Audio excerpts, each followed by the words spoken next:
I have nothing but the utmost respect for Roger. He's been a friend of mine for many years, and I think that maybe his mistakes were being a little too naively principled on some things and not enough like just kind of like the Galahad effect, like Sir Galahad just charging forward with righteousness. But um, yeah, Yeah. he definitely was super instrumental in the early days of Bitcoin, and his principles and conviction and everything has been extremely consistent up until the present day, up until and including the present day. The Fountainhead Forum is not tax advice, not legal advice, not financial advice, and not immigration advice. Please consult with an expert before making any critical life decisions. Thank you. Buy my novel, Escape from the Village, from major booksellers online. Go to escapevillage.com. Subscribe to the Substack. Go to fountainheadforum.substack.com. Support the forum. Go to buymeacoffee.com/fountainheadforum. Thank you. Welcome to the party, pal. This is Fountainhead Forum 229. I'm talking to Joel Valenzuela. He works for Dash, which is and has been working in the crypto space for over 10 years now. He's also a citizen of the free state of New Hampshire. So we're gonna talk about what's going on with crypto right now and some other things. So how are you, Joel? And he is not related to the recently departed pitcher for the Dodgers, as far as he knows. So he's not related to Fernando Valenzuela, but he might be related to some other people. So how are you, Joel? I'm doing very well, actually. Life's good. I just been kind of pretty sick for a couple months almost, and I'm like pulling out of that, and now everything's great again. So my year's been great, very busy, very great. Kind of a annoying sick moment, and now I'm getting better, so that's good. Yes. Joel, I first got to ask you, how did you get into cryptocurrency and libertarian politics? Yeah, the libertarian part kind of, it's hard to pinpoint like a time because my parents were what I would call like Ron Paul conservatives, almost like before Ron Paul, like, conservatives who are still paranoid about privacy, want to go back to a gold standard, and don't want foreign entanglements.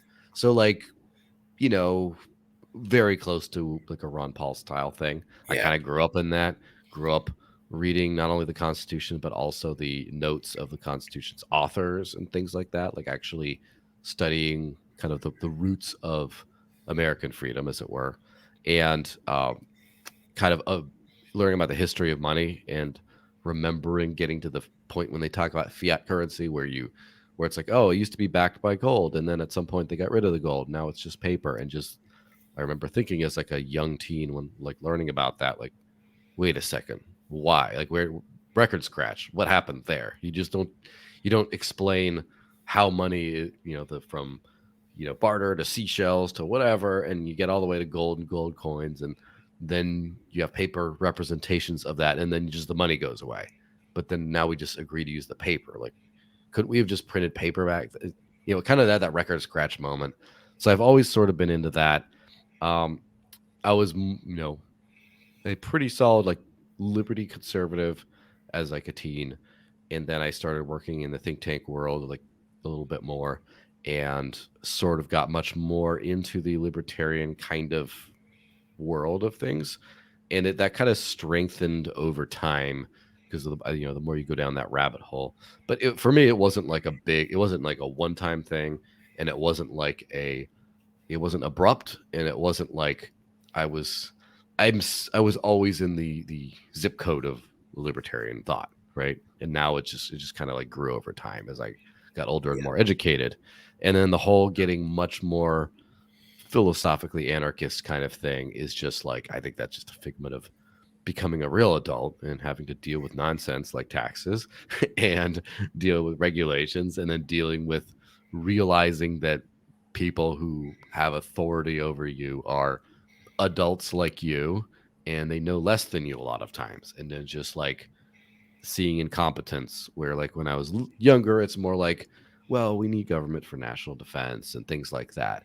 And then now just seeing the gross incompetence of even that part, I'm just like, I wonder if I could figure it out better. It's kind of that whole thing. So that was the libertarian sort of arc. I could, by the way, just ramble for like 45 minutes uninterrupted without you saying anything. So please Yeah. let me know. I'll let you punctuate with like Yeah. extra comments and questions. Yeah. What were the think tanks you were involved with? Yeah. So first, I'm trying to think about one of the first ones I interned with was the Goldwater Institute in Arizona, in Phoenix, and that's kind of conservo libertarian, but like a lot of crossover with like Cato Institute kind of people, and a lot of like constitutional rights litigation that they do right now, which is very good. And then also I entered for the Cato Institute, Alliance for School Choice. I'm trying to think of some of the Leadership Institute, which is technically more conservative, but a lot of like Ron Paul people were in there at the time. So it was very, Yeah. kind of in that direction. And then I worked for Americans for Prosperity, the second Americans for Prosperity employee in Arizona in like 2009, back when they were like starting up the Tea Parties, back Yes. before Tea Parties were a thing, back when they meant taxed enough already, kind of helped organize some of those and Yeah. just kind of did a lot of that type of stuff over the years. Yeah. Well, And that was my career before crypto.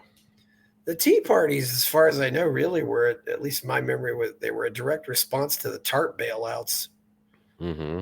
and then they, since you were involved back then, how and why did the Tea Party get hijacked and just subverted so quickly? I mean, Um, they used to. I mean, it was people like Ron Paul, but then it was just any loser who had an R next to his name. yeah, They were inviting Newt Gingrich and all these other people, and then of course eventually it seemed to complete. I remember I took a sign once to one of those rallies, and it said "laissez faire" on it, and nobody there mm-hmm. knew what it meant. Yeah, Yeah, absolutely. That's the way it turns out. I'm kind of realizing with a lot of these movements is they're lightning in a bottle and they just happen. They're organic to their response to current events. And it's kind of, it's not like a structural movement, like a liberty movement. Liberty movement in general has been going for many, many decades in the US, as far as like whether it's the Libertarian Party, the think tank movements, all these kinds of things. Then Ron Paul, like it's been like a multi-stage movement, very planned, very thought through. But then you have like the Tea Party was just, you know, in response to one thing. So people who are mad about that one thing came and joined it. And then it's kind of like up for grabs after that. Anyone who wants to take it over. Same thing with the Occupy movement, the Occupy Wall Street thing. People are very mad about all that stuff. And then it's like, okay, then it got kind of co opted. And same thing for things like, for example, Black Lives Matter. I think that there was like an honest sort of um, dissatisfaction with the way police treated certain people, and then it just became like communism, after that. So it's yeah, it's that kind of a thing. So yeah. yeah. Yeah, going back to all the way back to the Rodney King riots. I mean, seeing that Hmm. happen, it's never been about police for them. It's always just been about race baiting because that was Yeah, because I or it remember gets turned into that that was very the first thing quickly. I asked. When I saw Rodney King, I said, "This to me, I see an issue of police doing more than they should do." But no, that for them, they would. Point is, if you were unarmed, if you and I were unarmed, and cops and we were just minding our own business, and cops shot us, they wouldn't care. They Hmm. would not care at all because they couldn't make it into an issue. It's really, but anyway. So yeah, that's true. So so when did you first get into Bitcoin and cryptocurrency? I noticed in the background on your shelf, I see Hmm. Roger Ver's book, Hijacking Bitcoin. So we're going to talk Yeah, about your crypto journey here and what's going on with the market right now. cool. Yeah, the Yeah, funny thing about that is I actually haven't read that book at all, because partially because I'm super busy, but also because I lived through that entire thing. yeah, So it's kind of like I'm sure I'll learn things from it, but not that much because I lived it. It's not like now I yeah, have a friend who came into crypto somewhere around yeah, 2020, 2021, and he read it and he was very educated by it because he didn't yes, know that he didn't have the heritage. yeah, So to answer the question, Yeah, get into this and let's stuff. assume here that people here know almost nothing about crypto. Just to yeah, Yeah, that's a great assumption. yeah, Uh, as I mentioned, this history of money kind of thing, yeah, and getting into precious metals and stuff. I was, grew up in a kind of a gold bug household where, yeah, parents would like hide some gold around the house and stuff like that because, it's like we can't trust the banks and stocks and things to always have things. And this is real money and the dollar's going down. And because I grew up in the north of Mexico, I used the dollar and the peso. And I remember that when the peso crisis happened in the 90s, it was very small at the time. But I remember my grandmother had a bunch of old coins that were like no good anymore, old pesos. And the new ones worked and the old ones didn't work. So I saw like broken fiat in my life, broken fiat currency. And so I think a lot of Americans who have grown up their entire lives with one of the most robust and stable government currencies in the entire world, which it's like the most polished turd out there, right? They kind of don't really have a real expectation in their brains that things could go wrong, that this money could break. Like not just, oh well, it's not worth as much as when my grandpa could buy something for a nickel. It's like, no, it could break. So I had that idea. Remember, it was 7 pesos to the dollar. I don't know what it is today. It's like 21 or it's not, 28, yeah, somewhere in. something like 19, 20, 21, something like that. Yeah, Yeah. Yeah, and so it's compared to the already bad dollar, it's done worse. So I always had that kind of thing in my brain, and I thought that like in a utopia, we would go back to the gold standard. That was my idea. And then as such, um, I know that my family kind of got into researching like the tax protester type movement, and that's where I heard about Erwin Schiff, rest in peace, the father yes, of Peter Schiff, and yes, wrote some he wrote some books about how basically did not think that it was constitutional to require an income tax, and therefore you did not have to pay it. Basically, he was telling people not to pay taxes, and not, I guess, a maybe a correct position, but not one that you really likely survived from, and he didn't. And in fact, as far as I'm aware, his book, The Federal Mafia, is one of I think two books that was banned for sale in the United States. And one was in like the 18 something during the Victorian era. There was something that had like some novel that had some salacious kind of content, and they thought, oh, this is not yes, good for morals. That was briefly banned and then unbanned. I can't remember the name of the book because I don't care.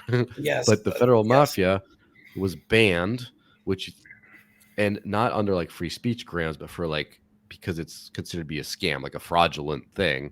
And you can still, as far as I know, it's not, it can be circulated, but it's not, you cannot sell it because it's considered you're scamming people if you sell it.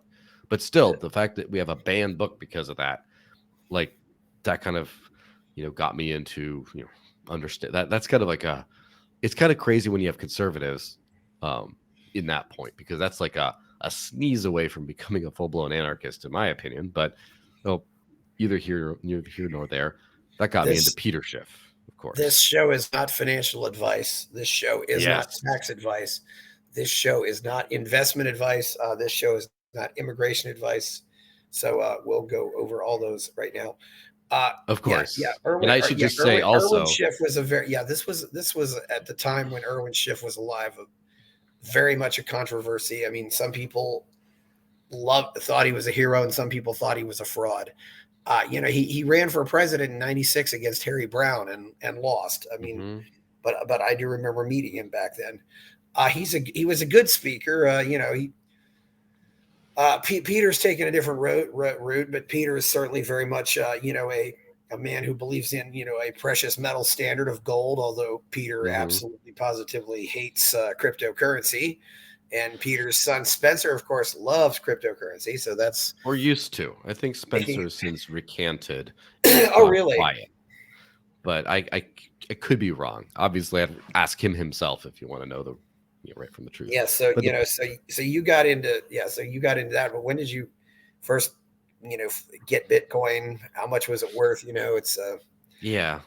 So that context is kind of important because hearing about Peter Schiff, I remember Euro Pacific Capital, his banking and rest in peace, Yes. had Yeah, a he gold was in back. California. Now he's in Puerto Rico. Yes. Yes, and he had a gold backed debit card. And I was like, when I saw that, I was just like, this is my holy grail. Like, I don't have to wait 40 years or whatever for someone to claw back the state and implement a gold standard. I can live on the gold standard today. This is awesome. Like, that was my thinking. So I like to tell people that Peter Schiff ironically got me into crypto, which, is kind of funny. But it because it wasn't available to US citizens and I was trying to figure out logistics and like my second passport for it and stuff, I never got around to getting that. It was around that time when I moved to New Hampshire for the Free State Project, which is basically a project to move as many hardcore libertarians as you can to one specific spot, in this case, New Hampshire, to then um, use do your fullest practical effort to advance liberty. And that Yes. could be running for office, getting involved in electoral politics, getting involved in homesteading and homeschooling, and all that. It could be anything, right? But I thought Yes. this seems like a cool movement. A lot of stuff's going, and so I moved. A little bit before I moved, that was summer of 2013 is when I moved. Um, I thought that my memory says that that's when I started hearing about crypto, but it was Yep. there's posts of mine from 2012 when I was writing about Bitcoin and stuff. So I guess I heard about it and heard about it as like, oh, it's like a digital version of gold, and this is great. Yes. And I kind of heard about it and was supportive of the idea, but sort of around the edges. And when I was on my way, I drove from Phoenix to Manchester, New Hampshire to move. And on my way through Chicago, I met with a friend over pizza, and he paid me back for his part of the pizza in Bitcoin. And so that was like 0.15 Bitcoin, I think. I think that was around 130 USD per coin at that time. And then it was around 1,000 by the end of the year. So obviously that's a that gets your attention.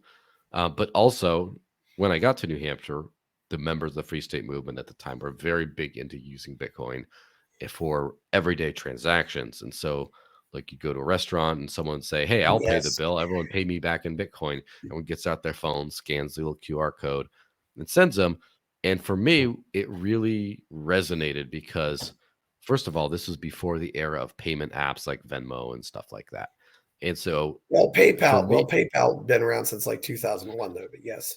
yeah, but PayPal is just awful and clunky to use and stuff. It wasn't like Yeah. tap a phone, and so, but you could do Yes, this with these were Bitcoin. web-based these were web-based sources, yes. hmm it was digital cash is the point. Is this was like digital gold and cash in the same, and I thought this is awesome. This is like I could see beyond just my own utility. I could see like the possibilities of, you mean I can send real money, not just government money, to anyone in the world easily, and no one can stop. No, I don't need to sign them up for a thing. No one needs to verify their identity. It's just like you just do it.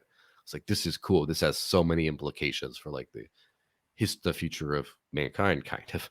And so, because cryptocurrencies are if they're structured the right way, at least, run on a decentralized network where anyone can run them, kind of like something like, let's say, Tor or some of these like file sharing type things, where you can't just like go to the office of Bitcoin and shut down and tell the CEO to stop it.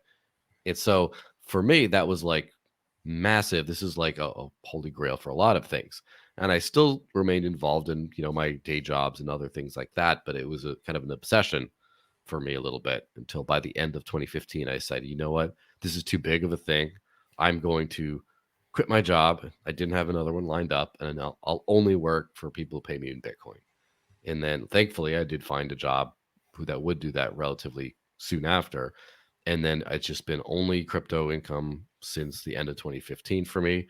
And in 2016, I closed my bank account too, as because someone did some check fraud and messed with my account, and I had to close it and reopen it. And I just decided not to reopen it quite yet. And I just never came back for it. And so that's kind of the experiment I've been living on ever since. And it's been very enlightening. It's been quite an education, I have to say. I can imagine that's been quite an education. So you said 2015 you haven't lived in, you've been outside you've been living with on crypto. Yeah, that's been my entirety of my income basically since like December, I think, of Yeah. 2015. So how do you do things like pay rent or pay the mortgage or pay utility bills or stuff like that? I mean, obviously you have to convert your money somewhere or another. Yeah, so the answer for that has changed a lot over the years. It's easier right now than it has been before because Yeah. there are a few companies. One of these is called Spritz that will just you enter your bill information, your bill comes up, and you pay it with crypto, and they just their bank account just pays it for you, and then there you go. So it's kind of like a middleman service a little bit, but it works really well. You could just pay all your bills. In fact, I have estimated because I kind of deal with a lot of these companies for work. Um, Based on all the bill pay services I know around the world, about a Mhm. billion people on Earth could conceivably pay like all their bills in crypto today, and that's pretty cool. And so that's how easy it is today. Or in the early days, it was much harder. So what I used to do is I did a lot of when I had a bank account, for example, I would just sell some crypto for cash, and then because there's a lot of people who wanted some Bitcoin back then, and then just deposit that into the account and use the account to pay for, my rent or whatever, or I just use the paper. So I just earn Bitcoin, have it, spend it on the little bills, and then something I couldn't, I would just sell for cash and do. I got rid of my bank account. That got a lot harder. So Yeah. there are a few people who would take crypto directly for rent. And so like I'd rent a place and then they'd have all utilities included and stuff, and they would just take crypto for the rent. And so that worked out a few times for like bills and things like that. I had arrangements with private individuals who really wanted to acquire extra crypto, and to where I'd say, you pay your bill, you pay my bills for me, and just send me the bill in crypto and I'll pay you. And they're more than happy to do that. That was the early like 2016 kind of era Yes. days of like a lot of those types of things. And there were some bill pay services more officially that cropped up over the years and got shut down. And just recently, the ones have just become much more like they've stuck, they've gotten better banking relationships, etc. So that's kind of the bill pay, that the hard part of the question. Um, there's been a lot of mom and pop type businesses or other ones that have accepted crypto directly over the years. And Yeah. the big thing is there's been a lot of digital gift card resellers that accept crypto. So, like when you go to, let's just say, the grocery store, they have that rack of like plastic gift cards for like Applebee's or Walmart or whatever it is. It's just like a digital version of that, and instead of cash, you pay with digital cash because it's not really like worth doing if you uh, have to use your card. Like you use your bank card to buy a gift card. It's just like me, Yeah. not unless you get a massive discount and they take Yeah. credit card fees or whatever. Yeah. But So so it's there's a like a lot of these things that really help out. gift card, say, that would have I don't know, a gift card that would have 1/100th of an Ethereum on it or something like that, or Or rather, it would have like $50 of Walmart store credit, right? And so you okay. pay with crypto for Yeah. that, and then you add it to Okay. like the Walmart app, and then you scan a QR Okay. code at the register, and it just pays. And a Oh, lot of okay. this has So you gotten buy it really with pretty crypto and seamless then too. you get store credit though. Yeah. Okay. Yeah.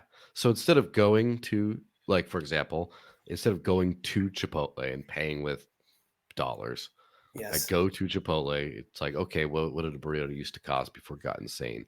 Like $11, 11.93. Go into this app and type in 11.93, buy a gift card for 11.93, turn the phone around, and they scan the barcode and it's paid for. So a lot of cases, pretty smooth. Yes, it is. So that's one way. Yeah. So that's cool. You're just getting paid in crypto. It looks like you've been working with Dash. I got to ask here. Looking at CoinGecko here, Hmm. CoinGecko.com.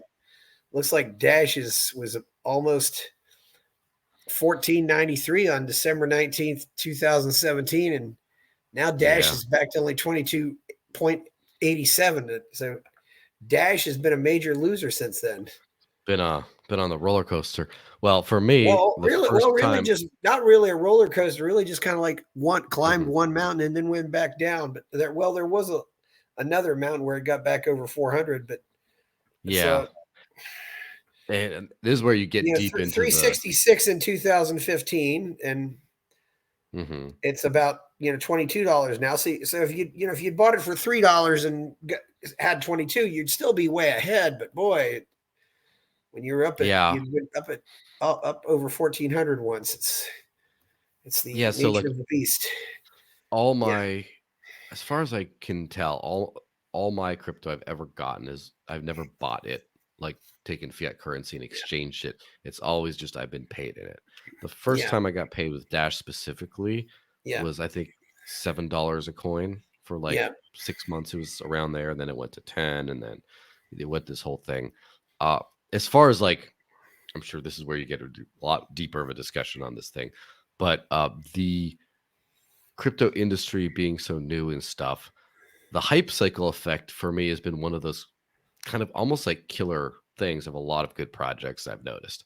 And you could basically add almost any coin from around that era that has this, like, it starts to grow in value, and then investors say, "Oh, I wonder if this is the next hot thing," and then yeah, they just pump it to the absolute moon, and then they get yeah, bored, and then even though stuff keeps being built and people keep doing more and better and yeah, things, mhm, because of that pump, people are just like, "Yeah, I'm moving on to the other big thing." And I think that yeah, it's almost in some cases, it's almost better to have never had that big pump. But, basically, I'm trying to think of, like, anything that hasn't had that.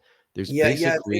It's hard to have people's trust if you've had that pump once because they won't be able to trust it when it comes back. And Dash, of Yeah. course, literally means digital cash. It's just they made that Yes. word up from that. So yeah, I mean, there's a lot of people out there I notice who accept Dash, even though it's I mean, Mhm. right now overall, at least on CoinGecko, it's in the 229th position, which obviously it's still alive and you're working for them, but that's Mhm. not that's 229 in market cap. It's certainly not, probably I'd be curious to know what its rankings and market cap were at the time. It's probably Yeah, was I a mean, lot I higher think back then. it's been I'm in not here to top. rip on Dash. I'm just, Yeah. observing it. I don't really know that much about Dash except, that certainly, like Luke Rudkowski accepts it. He's certainly one of the more, and Luke's been accepting Mhm. crypto for a long time. So, Yeah, and it's, I think it got it up to top 3 for a couple weeks.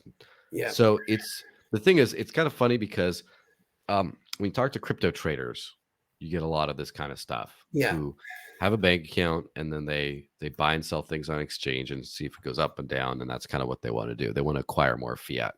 When I talk to a lot of people who have a more kind of liberty mindset on things, they're kind of more into like a tool. Like, does this yeah, work for XYZ?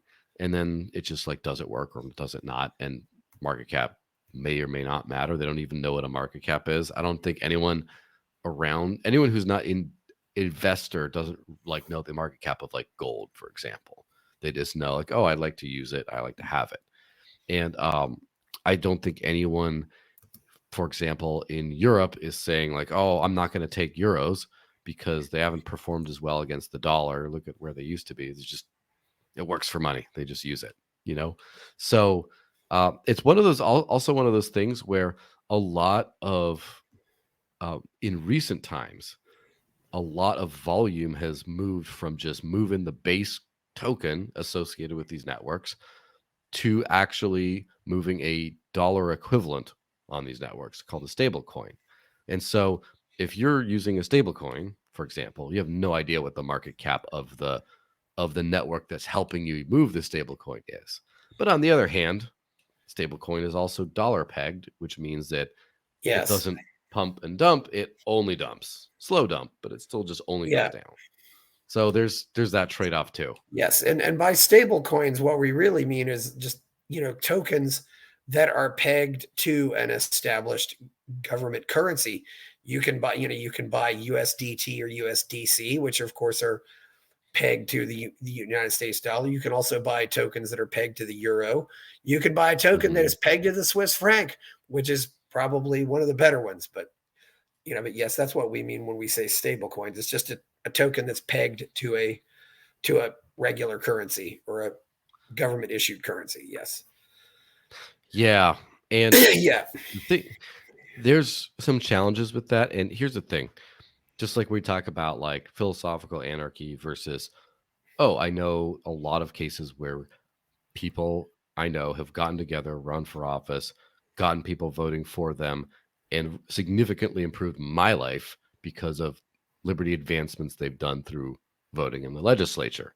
And so there's kind of a little bit of a conflict sometimes where you're like, okay, this is the ideal world, and these are practical steps. So in an ideal world, a digital currency with a limited supply that can't be tampered with is just like the only way to go, and one Yeah. that you can use without trusted intermediaries.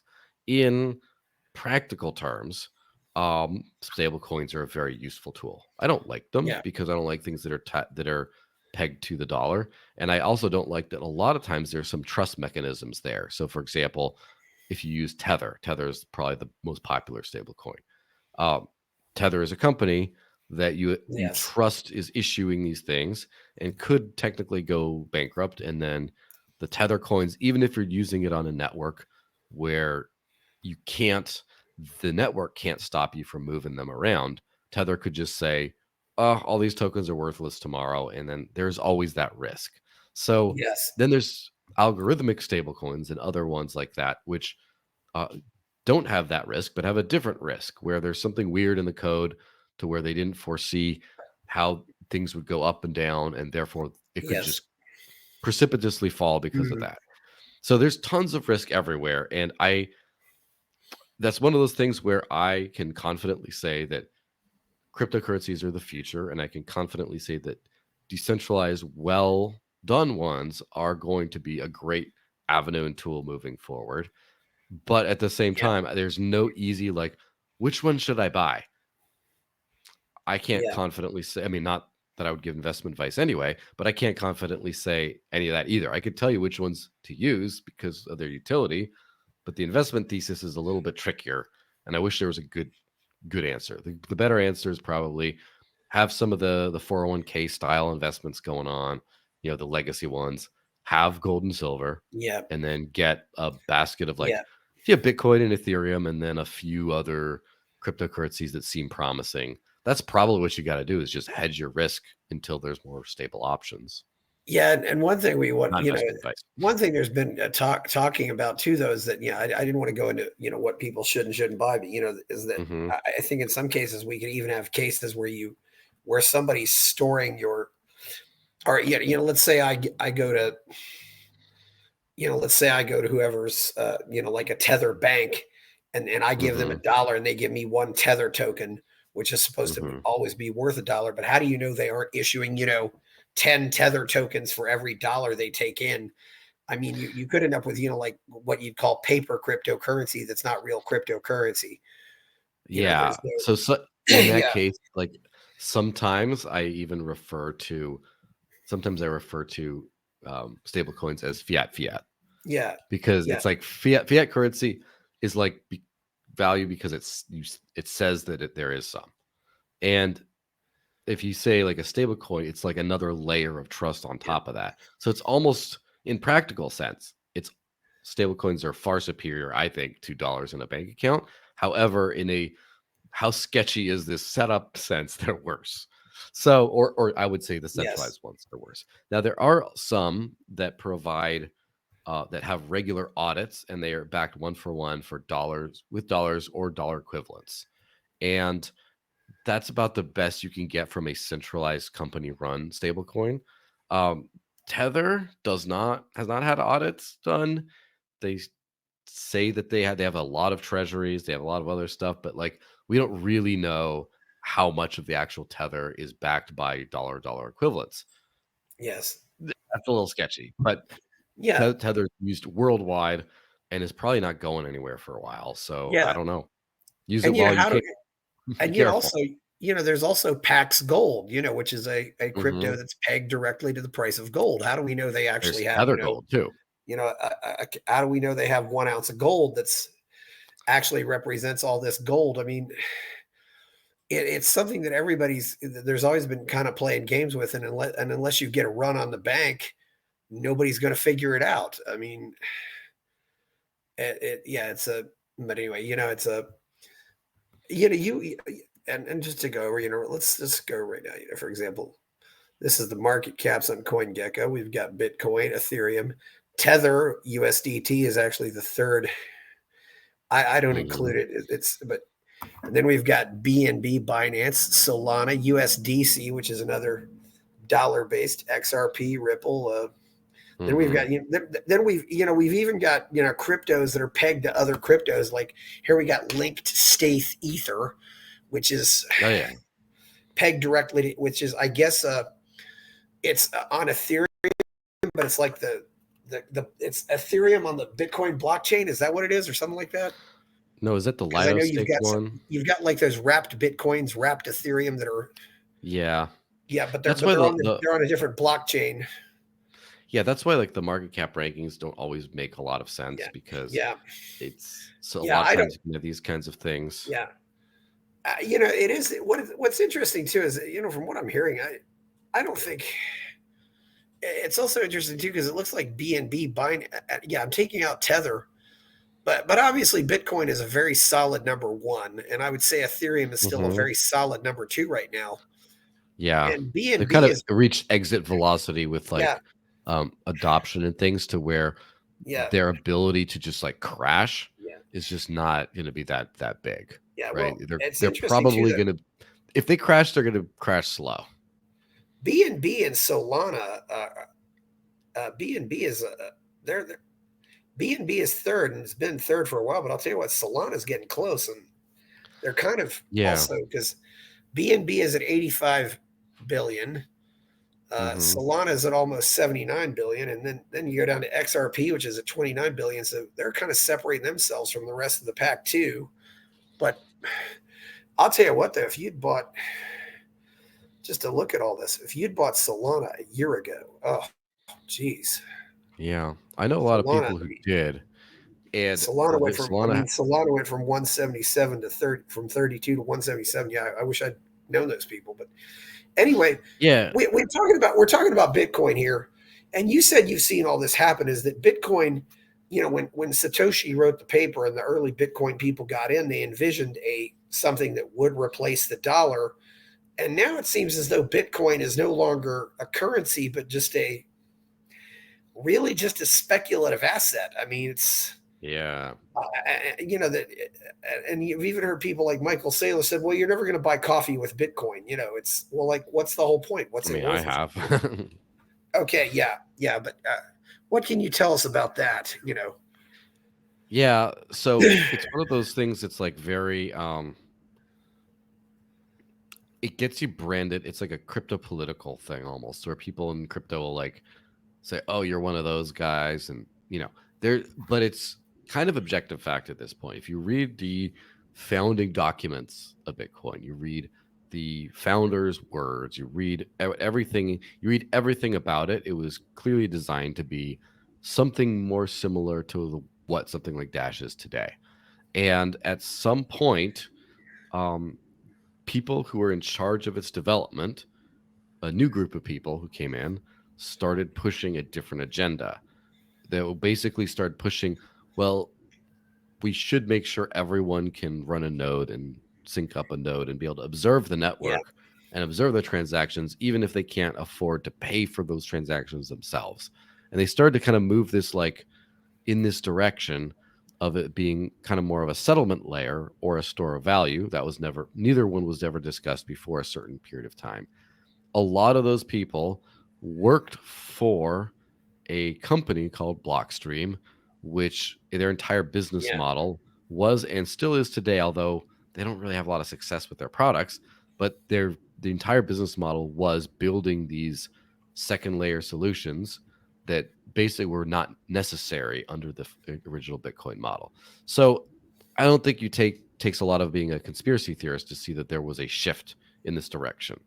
And yeah, it, it after kind of would say in the last couple of years or so, Blockstream and that group of people their influence has sort of waned over Bitcoin a little bit. It's still they still exist, but it's not that strong anymore. But then you have people like Michael Saylor who come in, especially him. So Michael Saylor went on an interview with some young lady who did a very good job, by the way. She pressed him on some questions regarding his views on self custody. And basically, what he said is people shouldn't be self custodying. They should not be taking control over their own funds. They should be allowing institutions to hold their funds for them. And then he went on a rant calling people who believe in self custody, who encourage it, paranoid crypto anarchists, which maybe not, I'm not paranoid, but I'm definitely a crypto anarchist a little bit. But basically saying that anyone who promotes the use of self custody has some sort of a nefarious financial agenda for doing so.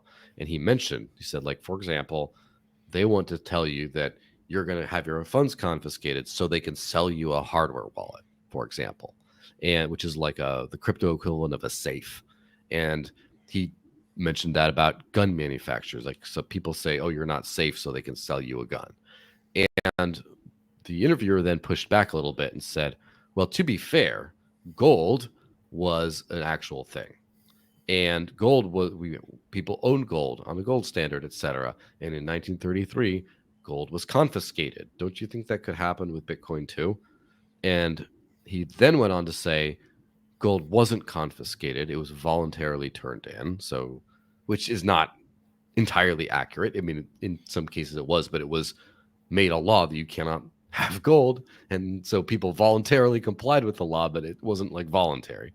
But also, Saylor went on to say, if enough institutions have significant Bitcoin holdings, there just will never be a confiscation event. The pressures will be too much, and that's how we prevent a confiscation event, is not by holding them outside of the reach of the government, which is what someone like me would tell you to do, but by basically making sure it's entrenched in institutions so they'll get mad if the government tries to take it away. And so this is, in my opinion, as a freedom lover or just a rational human being who's seen what government does and doesn't trust them entirely, or doesn't trust every government entirely, it's crazy. And there was a massive pushback against this. A lot of people, it was not as massive as I would have hoped, but it was enough to where he recanted. And now, yesterday or something, he did this big post about, oh, self custody is a human right. Everyone who wants to should be able to, blah, blah, blah. And it's like, okay, well, we already know your real thoughts. But so Saylor and is just the latest of people, a group of people who sees the value in something like Bitcoin, but also sees the value in being able to sell people things on top of it, businesses on top of it. Yeah. Oh, you need this before you can access your Bitcoin. You need me. You need to pay me in my company. Whereas before, I could just download open source code, compile a wallet myself or something like that, and just start sending and receiving this stuff with no intermediaries and paying nobody. And that, a lot of Yes. financial interests are against that. And so that happened to Bitcoin. And unfortunately, that happened to Ethereum as well. Ethereum's going through an exact same thing right now. It's not nearly as publicized as what happened to Bitcoin with the, hijacking Bitcoin, but it's exactly the same process repeating itself. Well, and I think there's always going to be some industries that sprout up around this. I mean, you're going to have people who may teach classes. I mean, and I certainly don't think you're opposed to, Trezor wallets. Mhm. I mean, you Absolutely go buy not. your Yeah. hardware Trezor wallet, and I mean, there's people selling classes or people wanting to educate you about these things. Yeah. So, but as some people said, at least in some of the hijacking Bitcoin, it was pointed out that maybe Bitcoin was actually used more for transactions, say in 2015 than it is now, because apparently it's gotten slower and it's gotten Mhm. slower and it's also gotten more expensive to do business with it. Yeah. So, uh, do you use Uber much? Have you used Uber before? I'm Yes, sure you I have, right? use Uber. So I certainly use Uber. I use Lyft. Yes. So, in in times of congestion, you have Yes. surge pricing and it goes up. Exactly. So Yeah. basically, the same. pricing mechanism exists in Bitcoin transactions, where if there's a lot of congestion, a lot of people really want to go places, then the price goes up. You get a surge price. And I think that that's a great mechanism for relegating the free market. The problem is you can only do 7 transactions per second on the entirety of the Bitcoin blockchain. And that is a hard coded limit that the founder, Satoshi, temporarily put in, but said we're going to remove it and have no limits. Basically, as big as you can, as much capacity as you need to meet market demand will have. And it's been fixed at basically the same capacity for 12 years or more. And because of that, that's basically saying you can only have 7 Ubers in the entire city of Austin. So basically, what that turns into is if people really want to take an Uber, that'll just absolutely astronomically spike the prices, and it'll Yes. exclude everyone except the richest people or the people who are willing to put the most money behind it. That'll have that effect, and that has had that effect. We've had over $200 fees for transactions. A friend of mine who you might know, I'll mention him offline maybe. Last Christmas Eve or last Christmas Day, which is historically one of the better days for Bitcoin transactions because no one's transacting on Christmas. He paid $882 to move a single transaction, and he had to move to storage, and so that's no good. However, the worst thing that's happened as a result, in my opinion, is that if you know that you're going to pay instead of like $20 for an Uber to a few blocks down or whatever, if it's going to be $300 every time you go, and sometimes it'll spike to thousands, you're going to stop using Uber. And that's largely what's happened. If you see the Bitcoin transactions have been a pretty consistent rate, right? As far as like, what is it, 600,000 right now in the last 24 hours. The average transaction fee is like $4 right now, $4 or $5, which is kind of high, but it's been down to like 25, 50 cents, even like 7 cents recently. Like it's been relatively cheap because people have just moved on. They just cannot rely on it. So they use other things. They go back to using fiat currency and bank accounts, or a lot of people are moving on to Litecoin. You see a lot of volume on Litecoin right now. In terms of payment processors, they report this as well. And largely it's been stable coins. You have a lot of Tether, a lot of USDC, a lot of those kinds of things, according to most of these kinds of payment processors and businesses that publicly report their statistics. So, yeah, Bitcoin's still relatively useful. Yeah. I mean, the fact that the price has consistently gone up every single cycle, even though it's been less spectacular every cycle, that's something that's very rare in crypto because it's the .com bubble. People are throwing money at anything. Dogecoin's still there for some reason because Elon talks about it once in a while, and therefore it's worth money, I guess. I don't know. So that's kind of where we're at. We're in a weird situation right now where I think I've never been more optimistic. And the technology is pretty amazing, and things are getting better. And my tools for sovereignty, for living without bank accounts and fiat currency, are getting better with each passing year. And the number of people I know who are using them is getting better. So I'm on the whole very optimistic.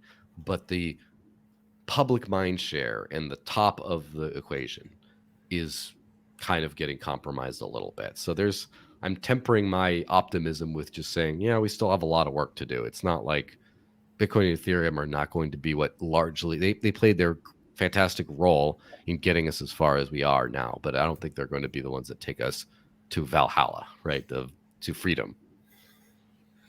Yeah, that's I mean, I think there are two main problems with crypto, and number one is, if I can go buy $100,000 of shares of stock in Exxon and pay, $20 in fees, I need to be able to pay $20 in fees if I buy that much crypto, and we're definitely not there yet. And the other problem too is I just think it's way too easy to lose it.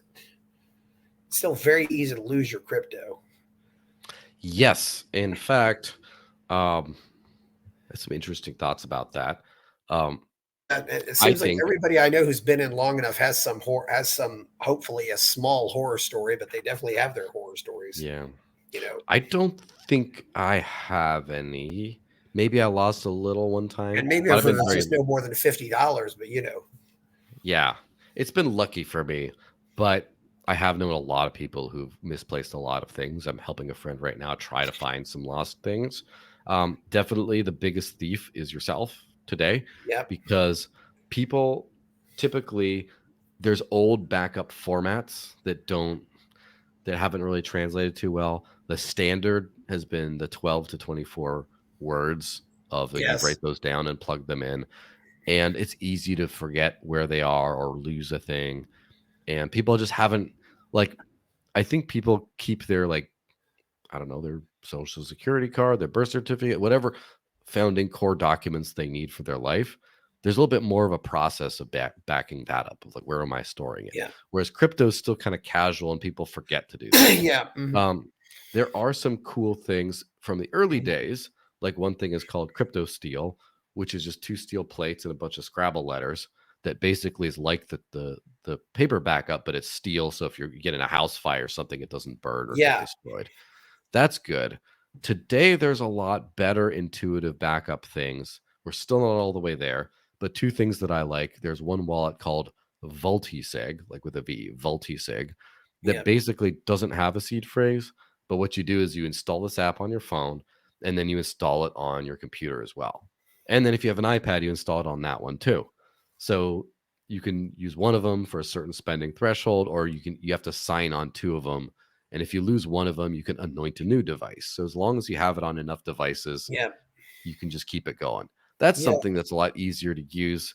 There's another hardware wallet that is exclusively like NFC, like cards, like three different plastic cards, and you just tap it to give you access to your thing. And if your password, you can just tap two of them to reset your password, and then just it's kind of like hide plastic cards around, and as long as you don't lose all of them, you're good. And yeah, there's a bunch of those kinds of things that are making things easier, but I do agree we do have to get it to where self custody is just like people don't. It's like almost like a shame that you like. It's not a shame that you lose your crypto right now because everyone yeah, understands it happens. If we get to the point where it's a shame, it's like, what do you mean you lost all your backups? Like it's not that hard to what yeah, happened? Like to where we're not at that point yet, but we're getting there. I think we'll get next 5 years or so. yeah.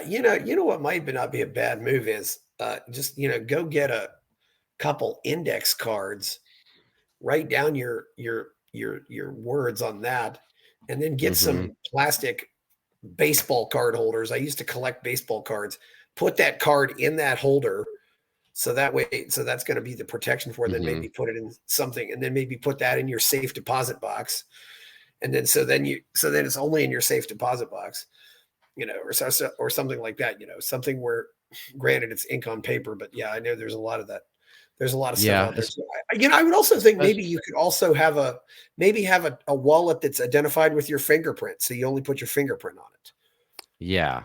That one's kind of interesting because, It's just you yeah. know, I don't know if there is that, but it's just an idea. I there is actually that. Yeah, because Um, one thing I always think about too is uh, I first thought of when my brother died a couple years ago, and I thought to myself, there's a 1 in 1,000 chance that he would ever have any crypto. But I said, okay, if he has crypto, let's see. But I would never have gotten my brother into crypto because he was so hopeless with computers that I wouldn't mm, he would screw something up. But I just thought, and that's one thing that happens. What happens? If I drop dead tomorrow, I'm pretty confident that my next of kin could get my stock, get my IRAs, even get mhm. my gold, and of course, obviously they get the money that's in my pocket. But I often wonder, how many crypto owners have any plan for that. And I suspect if a lot of crypto owners drop dead tomorrow, their crypto would just disappear with them. Yeah, I mean, that happens a lot. There's also the thing about like you could have you could trust custodians. Yeah, Like, not entirely. I don't think that's good. yeah, But for the larger amounts or for half of your money, like let's just say you have your spending money let's say you're all in crypto, right? You have your spending money and you have your savings, and you just split your savings between exchanges like custodians, where if you lose everything, you can just show up with your ID and they'll give it to you, but the government could confiscate it. Half that, and then half in cold Yeah. storage that you take care of. That's like an idea. I don't think you should. It's just an idea. There are solutions like a friend of mine um, worked for this company called Casa Hodl, which does multi-sig solutions that basically the company has a key and then you have a key and you have another key. And so they can't steal your money, but they can help Yeah. you recover it a little bit. There's a Yeah. bunch of these things. What I would really like is to have some kind of a social recovery system where sure you have your phone, your wallet, you have your hardware wallet or backup or whatever. But in case you lose everything, other your friends and family, like 3 or 4 people, have like are connected to you, like they make a connection with you. So if you just say, "Hey, can 2 of you guys sign and say I get my money back," and then they can help you get it back, or 2 out of 3 or whatever. As long as you remember the one magic word on your end or whatever, there's some a social recovery system makes sense because that's literally how people work, right? You take care of your own things, and then if you have trouble, like you lose, like you have your own house key, and then you have maybe another one, and maybe you have one under the mat, like or whatever it is, where or in a tree or something.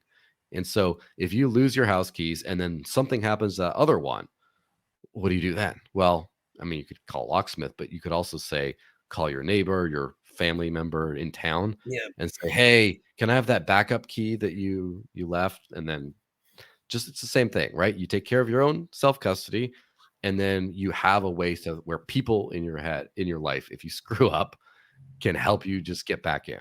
That's kind of my mental model for how this thing would work out.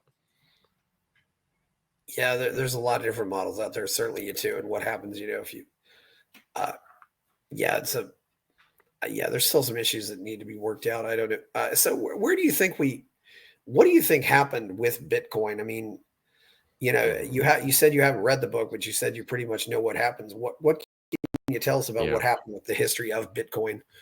One thing we've noticed too, though, is some of the people who initially worked on Bitcoin have left. I mean, a Mhm. lot of the people who were, people like Vitalik Buterin, of course, and Charles Yeah. Hoskinson, who went and founded Cardano, and I Mhm. remember he was Hoskinson was talking to Lex Friedman, and he compared Bitcoin to COBOL, which is not a compliment if you understand. COBOL is an old and clunky programming language. I mean, it's Mhm. was used probably in the 70s, 80s. Yeah, that's not a compliment. Yeah, Yeah, there's some like there's a lot of upgrades and things that have happened since yeah, then. The technology has moved forward. But the real thing is, and this is an interesting thing and I think especially libertarians should, or especially anarchists should think about this, about um, there's some concept called governance, which, government is usually the state, the violence enforced state, right? But governance is just how you make decisions collectively surrounding a thing. And the big problem with Bitcoin and then Ethereum was that neither had explicit governance mechanisms, which means no one was in charge. The problem with no one's in charge, it becomes the tragedy of the commons, where then whoever, first off, people don't necessarily have an incentive to take care of it, but also you can, someone can come in and just terraform it, right? So if there's land, oh, who owns land? No one owns it. Okay, well then some big developer comes and just builds on it, and now he just runs the land. It's like, hey, that's not your land. Well, it's not yours either. Who decided what you can do? No one. I'll just help myself. That's kind of what happened to Bitcoin. Is there was no mechanism for its users and stakeholders or whoever to definitively say this is the direction we want to go in.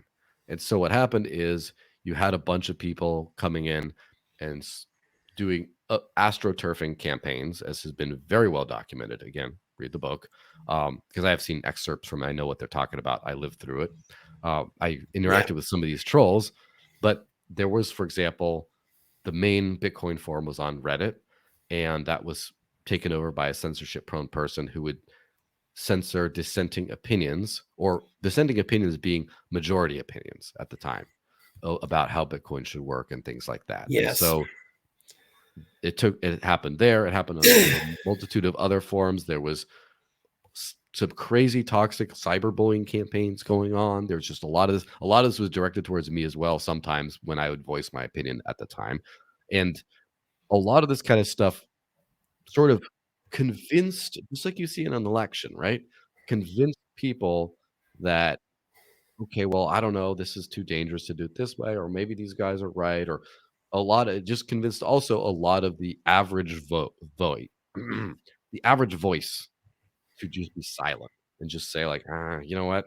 I don't want to speak up because you see what they did to the last guy who spoke up. And so, because of all this, um, a lot of people just sort of like hung around and did nothing while a lot this kind of stalling out of Bitcoin happened because of people who had very specific profit motives to do so.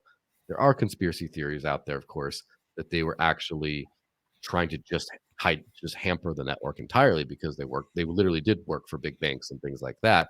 And rather than try to say, oh, we want to be the bank for Bitcoin, there may be like, let's try to kill Bitcoin. I haven't found enough evidence to know that that's what happened, but some people believe that. But the point is, because you could not officially say and have some official say in the network, um, then it could just whoever's the best at astroturfing ends up winning out.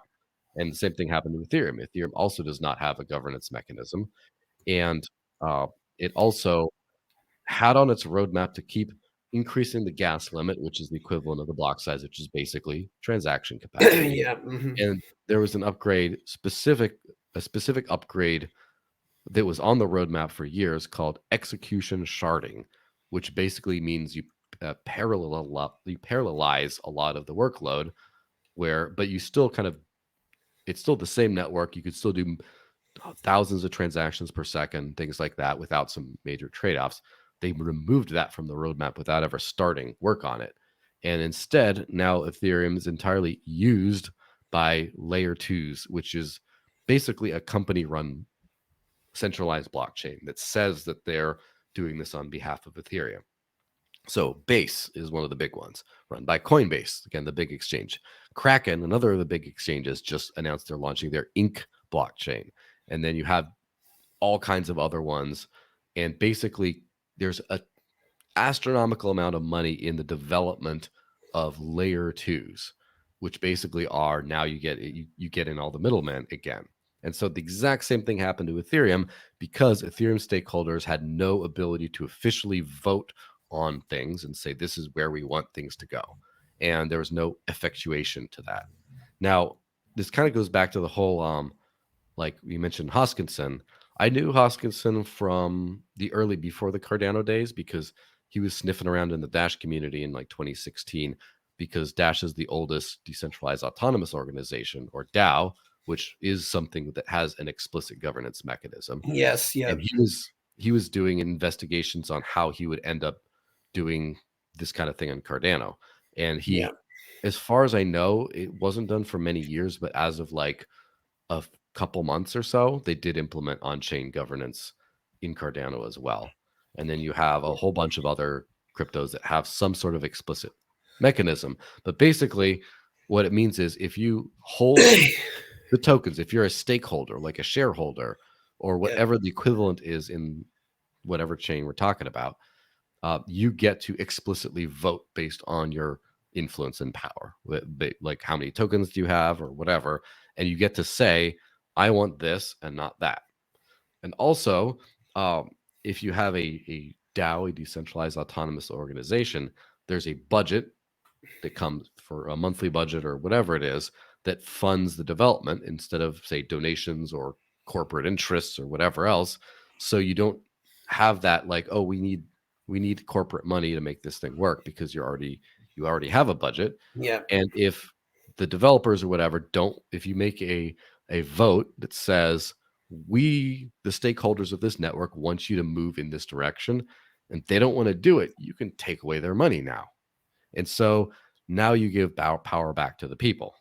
And it's kind of a microcosm of what you would call like representative government in some way, except because it's like a cryptocurrency system, it's a technology, you can just use it or not. It's not like compulsory.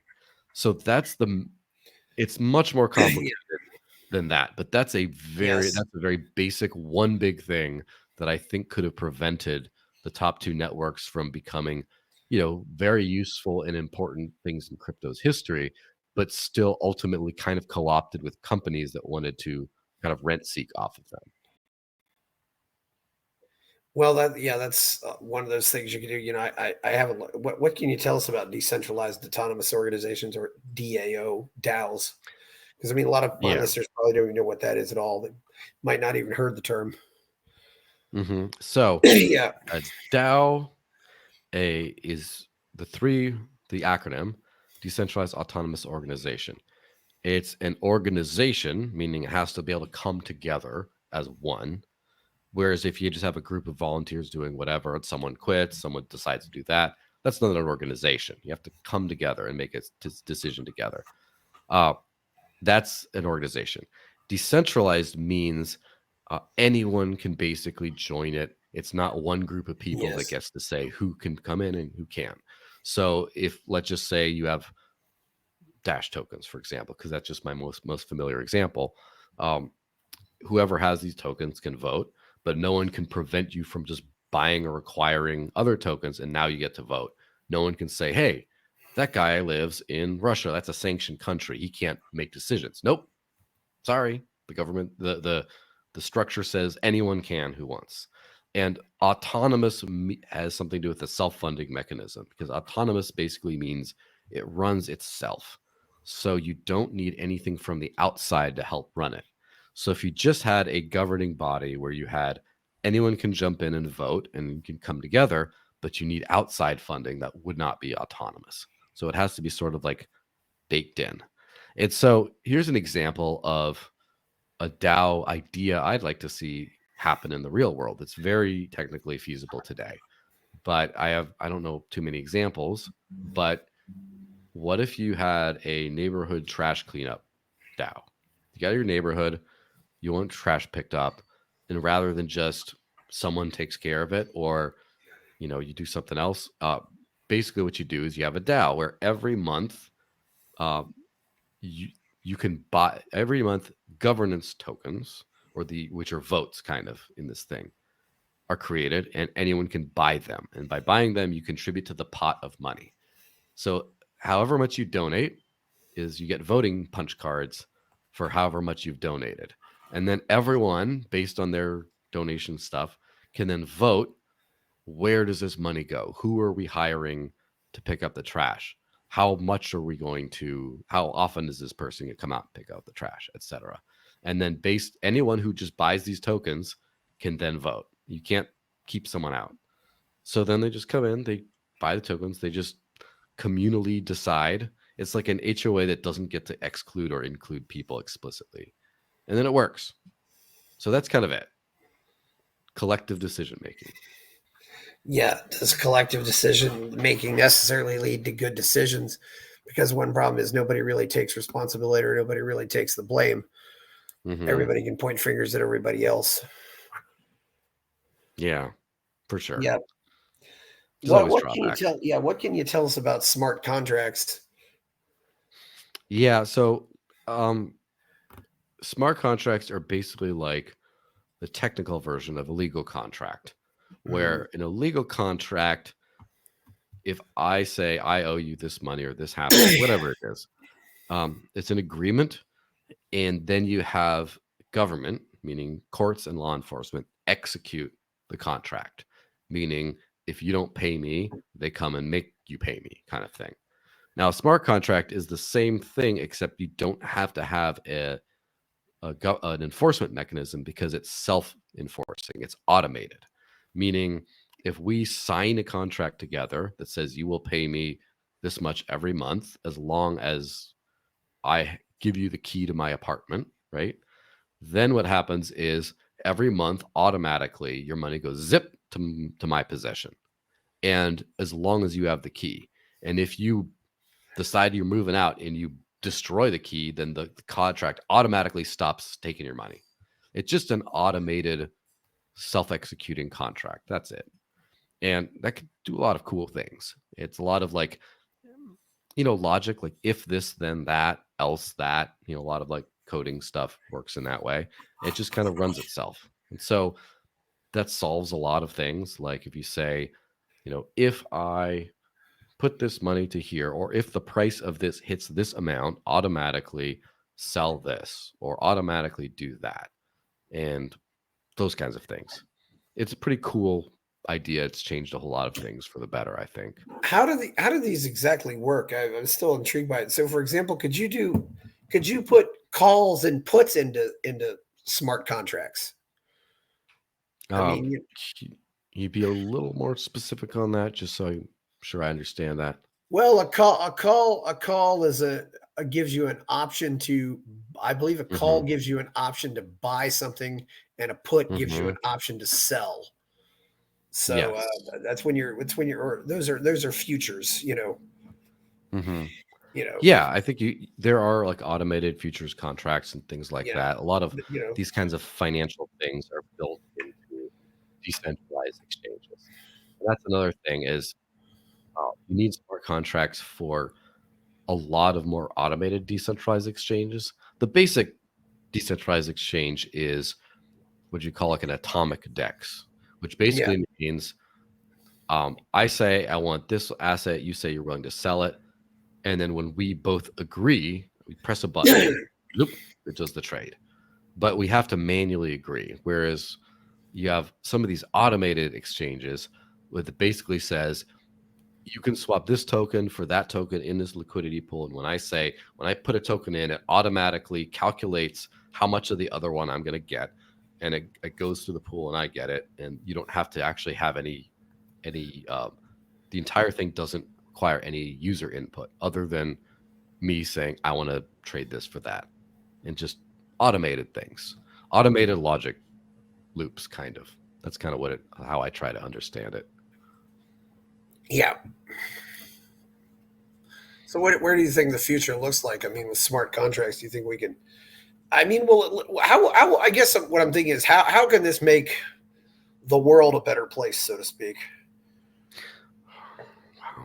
Yeah, That's a massive. Are yeah. you specifically talking about smart contracts or just the whole Smart technology? contracts, yeah, or just or DAOs in general, yeah, Well, DAOs, I think are. Well, if you talk about like, here's the thing about like anarchy and the yeah, idea of anarchy from a positive standpoint. I am not entirely convinced that historically a functioning anarchist world could have existed. I'm not against the idea either. I'm yeah, just not fully convinced. I kind of feel that like what the founding fathers of America did was kind of close to the best they could have done at the time. But in the future, these kinds of voluntary agreements I think are a lot easier to do in practice because now it's like, oh, well, how do you do national defense? Well, someone starts a national defense DAO where now everyone can pool a little bit of money or even just have a thing where, hey, this network of coffee shops and businesses and whatever are going to give 1 cent of every transaction auto transfers to the national defense DAO. And then people, based on their stake, based on their contribution, and it could auto calculate how much you have over your lifetime or the year or whatever, can then just decide which general are we going to hire to do this, to make all these decisions and buy this kind of stuff. And then you just vote. And then it auto gives that person the budget to then do that. And then you get to kind of do this. And then if there's a declaration of war, you have to actually like decide on the whole that you're going to do this kind of thing. Like the actual stakeholder, the actual people get to decide based on how much money of like, are you going to do this? Are you going to do that? How big should our budget be? All these kinds of things. Because at some point, if you don't have some serious armed force, a statist country that has a, like, let's just say North Korea, right?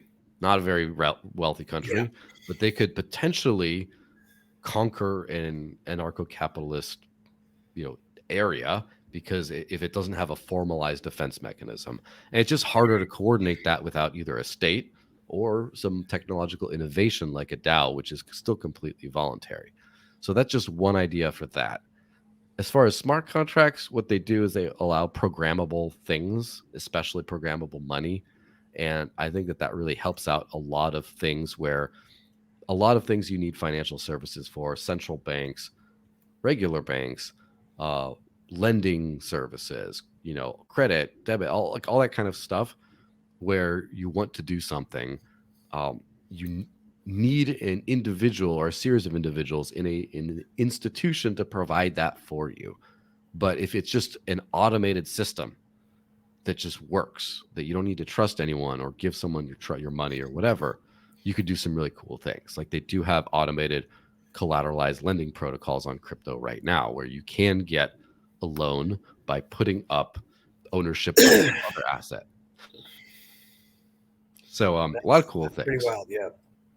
What else can you tell us about how about the hijacking of Bitcoin? We've kind of got Hmm. away from that. We want to get back to that.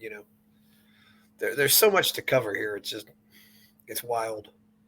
Yeah, I'm not sure. Is there a specific extra thing that you think got left Yeah. out? Because that's No, kind of no, like just the cycle. yeah. It's I guess really it's not maybe as big a story as that. And is Ver out of prison right now, or what's his situation right now? Roger As far Ver as I of Bitcoin is Cash. Yeah, what can you tell? Okay, yeah, what can you tell us about Bitcoin Cash, for example, versus yeah. Bitcoin?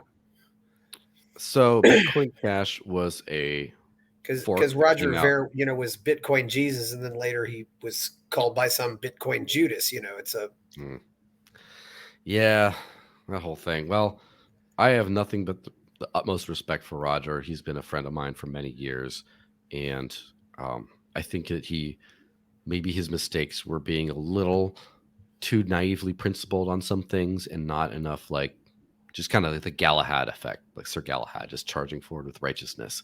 But um yeah, yeah, he definitely was super instrumental in the early days of Bitcoin, and his principles and conviction and everything has been extremely consistent up until the present day, up until and including the present day. As far yeah, as Bitcoin Cash, it was a fork of Bitcoin, which is basically yeah, like a split in religious factions. yes, You get the same coins on the same units. Everyone gets the same units on both chains once you split. Like kind of like if like the U.S. Split into two, some people would get two passports, right? They'd be like, yeah. oh, Would it here's would the it gold would it be maybe something like a stock split where suddenly 100 shares becomes 200 shares, and the 200 shares are worth half the price the previous shares the previous Yeah, shares were? Or what? not quite because it's still the same stock. A stock split would be So so like it'd be like you this would have be like twice you as much get stock but at the Apple same and price. Tesla. Okay, yeah, No, it'd be like you get two different ones. Like if you have 1,000 shares of Amazon, let's just say you have 1,000 shares of Twitter, and then you get 1,000 shares of X too. But then they're separate entities or something. I don't know yeah. if that's a good example, but But I basically, don't have to pay yeah. anything out to get these new shares. No, I you just just get have it on them. both. Yeah. So you kind of are in this case. Is it fair to say then that you kind of are just creating tokens out of nothing here, or what? Because that's what we're Um. opposed to, is creating tokens out of nothing. I mean, I still don't quite understand what a fork is, and Mhm. you know, Yeah. So basically, it just means that now there's two different kinds of tokens you have. Each yeah, one still has 21 million limit, but just one yeah, is this one is this one, and they kind of compete. And so Bitcoin Cash, I think I would call it like the righteous fork in terms of it yeah, was based on the better ideas, I think, and it also for the original purposes of Bitcoin was and remains to this day much more useful. And I think that unfortunately that wasn't enough because what we realize is just like I mentioned when I heard about Bitcoin, I thought, oh, wow, this is the coolest thing ever.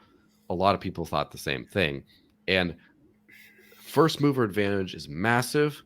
And there's just so many people that have been working so hard, including people who worked for other projects that still put Bitcoin first, put a massive amount of free labor and mind share and things like that to push this like lightning a bottle, this like once in a lifetime kind of opportunity idea forward. And I think that the Bitcoin Cash community might have been a little naive in thinking that maybe, I mean, maybe not today, but in the early days, they thought, okay, if we'll have the exact same thing as those guys, but it'll work better. And so therefore we're going to outcompete them in short order, and didn't kind of take into account all the branding, all the mind share, all the other things that just stayed with the status quo and didn't come over, and that was more important apparently in that time frame and those circumstances than just better ability to transact. And so you could call in terms of like the in being the real Bitcoin or whatever you want to call it, in winning out and being worth more on the market. Clearly, the Bitcoin Cash camp did not do nearly as well, but they're still there. People are still Yeah. using it. I still know people living without bank accounts entirely on Bitcoin Cash. I know a few of them, and they're still building cool things. So Yeah. I guess we'll see.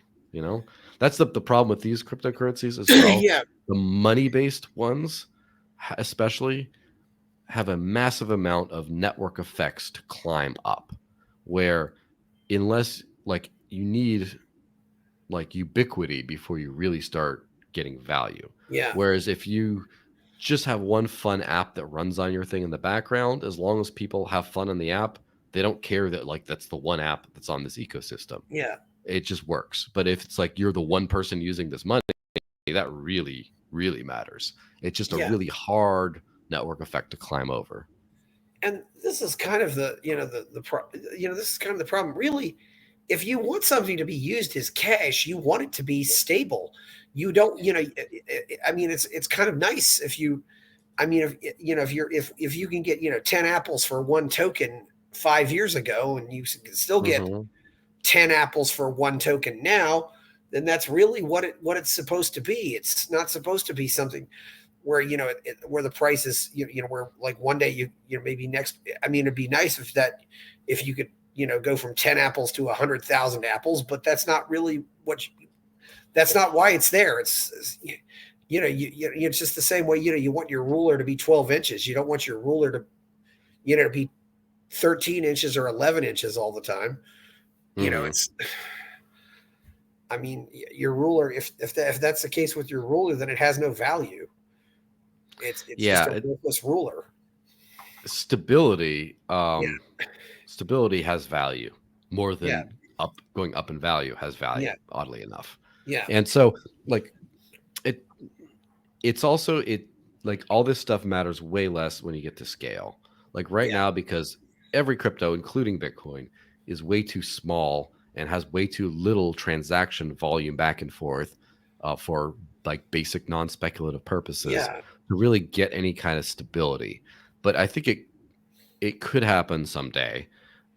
It just has a massive mountain to kind of overcome. And here's the thing: crypto token, as in the token associated with most of these chains, is a commodity. And in Ethereum's case, they kind of made that more explicit by calling it gas. It's gas tokens. And so Ethereum is Yes. the gas that powers all these things. Yes, with the And gas fees. Yeah. Yeah. You get all yeah, these. Yeah. You get this. That's something out there too. You get this jargon jargon. that's sometimes used only in Hmm. these various communities. Like, yes, Ethereum, you pay your Yes. gas fees, and that just basically it's gas that fuels the transactions for the non crypto people out there. Yeah. Yeah. And so humans are used to uh, the volatility. It's not very much volatility, but having some kind of volatility with commodities, like the price of gas, literal petrol from your station. Yes. The price of gas goes up and down and all, but it's not going to go 100x up, or otherwise you would never be able to plan having a car. But it does go up and down to a certain extent with different market factors. And I think that even the most well adopted cryptos will also do the same thing. But no one's going to not use them as money if the prices change a little bit once in a while. But as long as it's like reasonable, as long as it's not 20% in a week, it's different. And oh my gosh. And so I think that the stablecoin idea is the best for commerce, for trade.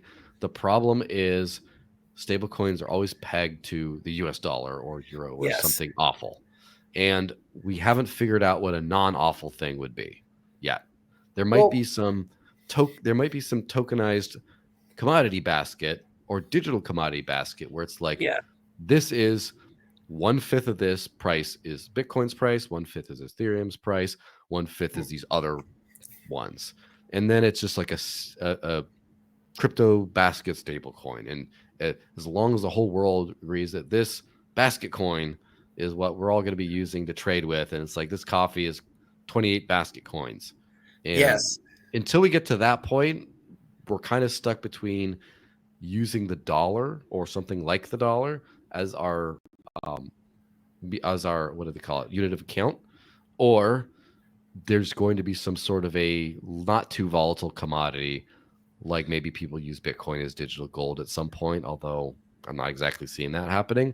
Or it'll be something like an Ethereum style chain or like Solana or one of these things Yes. where there's just so much demand and trade and all this stuff for the underlying gas token, as we call it, that stabilizes kind of like petrol, that gas, to where if you traded with units of petrol, like a barrel of oil or whatever, or bricks Yeah. dollars or whatever you want to call them, right? The literal petrodollar, you could run it. Sorry, you could run a global economy on that, even if it's not as stable as like a Yeah. dollar. You could price goods and services there.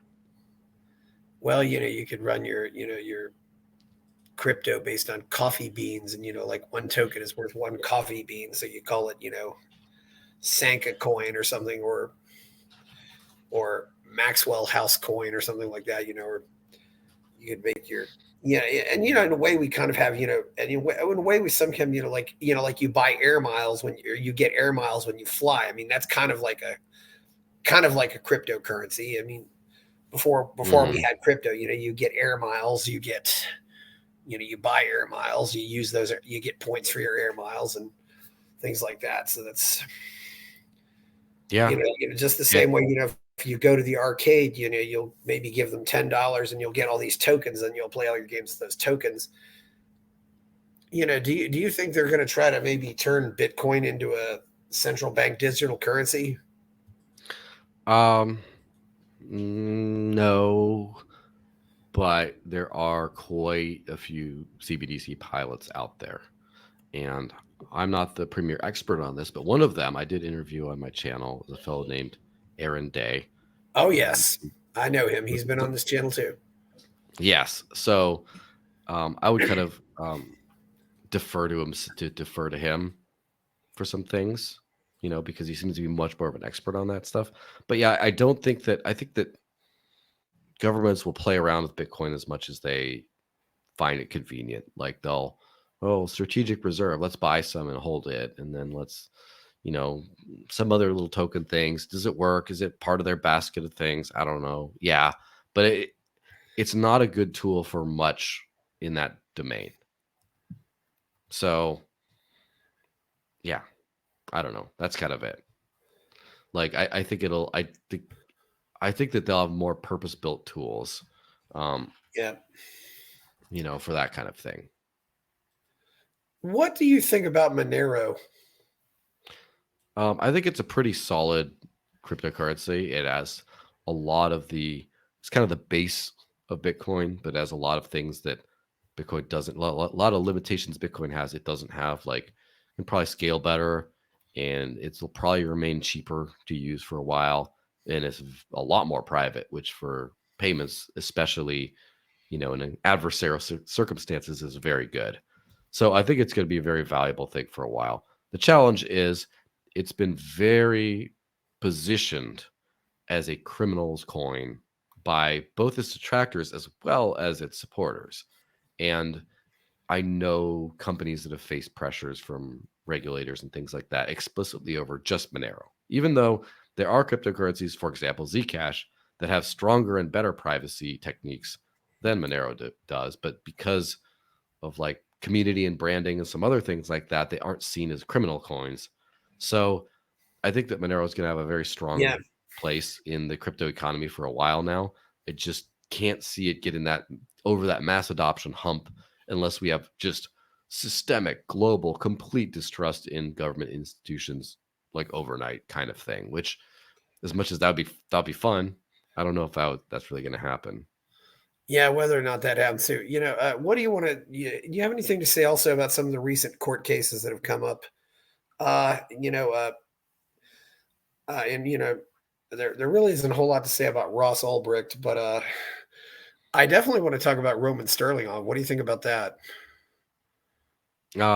Is that the Tornado Cash book, Bitcoin right? fog. Um, Bitcoin fog. yeah, Yes, some people call it tornado cash. I always say you got to put names on these because yeah, that just makes it more it's called real. Tornado Cash. Yeah, I but know but names his make it more real when you put a person's name on it. It just makes it more real for people. I think that's important. Yeah, so Alexei Pertsev Yeah, was another one of the people who worked for Tornado Cash who also was arrested. I actually kind of know him a little bit yeah, because I've seen him at conferences and stuff. He was in the Netherlands, but yeah, it's the same case, just different jurisdictions. Um, I think it's a massive um, it's a big problem because they're being sort of persecuted for writing open source code that anyone could use that they have no power to stop. And that could be a very big problematic thing.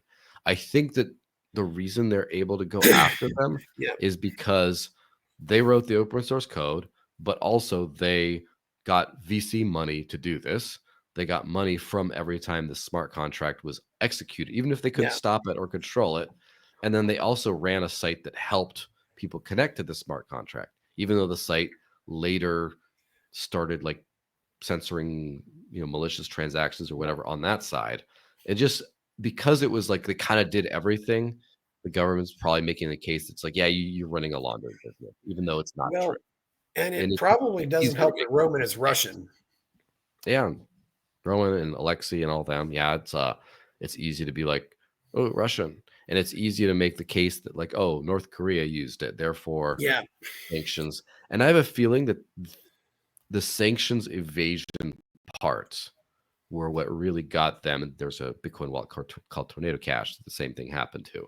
And I have a feeling that they're much more. It's because they had some sort of evidence that Russians and North Koreans use these services that made them have to do something because the illusion of the effects of US sanctions are a very powerful tool in, world affairs, I guess.